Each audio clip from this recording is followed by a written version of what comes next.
sa loob ng Laperal. Ako si Ivy, tourism student ako.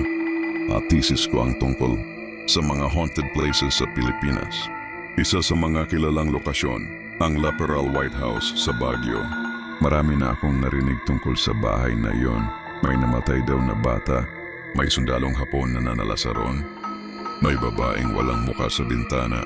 Gabi na ako nakarating, tahimik ang kalsada, ang lamig ng hangin pero parang may mabigat na humahawak sa balikat ko habang papalapit ako sa gate.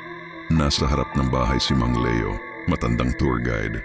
Sabi niya, "Huwag kang magtatagal, baka hindi ka na makalabas." Ngumiti lang ako. Sanay na ako sa ganyang pananakot. Pero nung binuksan ko ang gate, parang may malamig na hangin na sumalubong sa akin. Hindi natural, parang pumasok ako sa ibang mundo. Pagpasok ko sa bahay, amoy alikabok, kahoy at luma. Walang kuryente. Bitbit ko lang flashlight at recorder. Tahimik, sobrang tahimik. Yung tipo ng katahimikan parang may nakikinig. Sa sala, may lumang upuan. Sa ibabaw may laruan, isang manika na may punit na mukha. Parang nakangiti. Dumiretso ako sa hagdanan.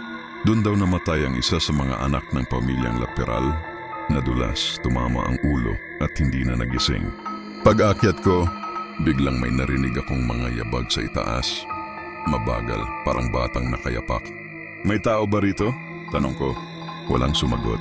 Pero sa dulo ng hallway may saradong pinto. Buksan ko raw yon para makita ang dating silid ng bata. Binuksan ko. Amoy lumang kandila, parang may nasunog.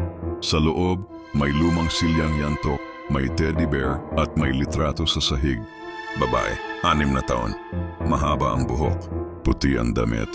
Nung itinaas ko ang flashlight, nakita ko siya, nakatayo sa sulok. Walang galaw, nakatungo. At bigla siyang tumingala. Wala siyang mata. Napaatras ako. Nasagi ko ang pinto. Pagharap ko para tumakbo, sarado na ang pinto. Mula sa sulok narinig ko ang boses niya. "Saan ka pupunta?" Tumakbo ako pabalik sa hagdan pero may nakatayo sa taas.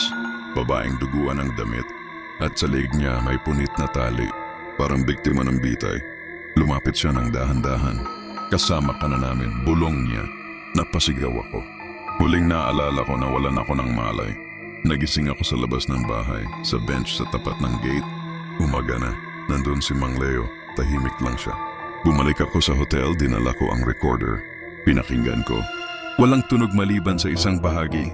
Boses ng bata. "Tapos ka na. Ikaw na ang sunod." Simula nun, gabi-gabi, nananaginip ako ng bahay na puti. Palaging nandun si Lucia, yung batang babae. At paulit-ulit niyang sinasabi, "Huwag kang alis. Hindi ka na pwede sa labas." Hanggang ngayon, kahit gising ako, minsan sa gilid ng mata ko nakikita ko siya. Nakatayo lang. At kapag tinitigan ko ang salamin ng matagal, may ibang batang babae ang gumagalaw. Hindi ako yun. At diyan nagtatapos ang ating gabing paglalakbay. Ito ang Creepy Lasagna Ghost Story.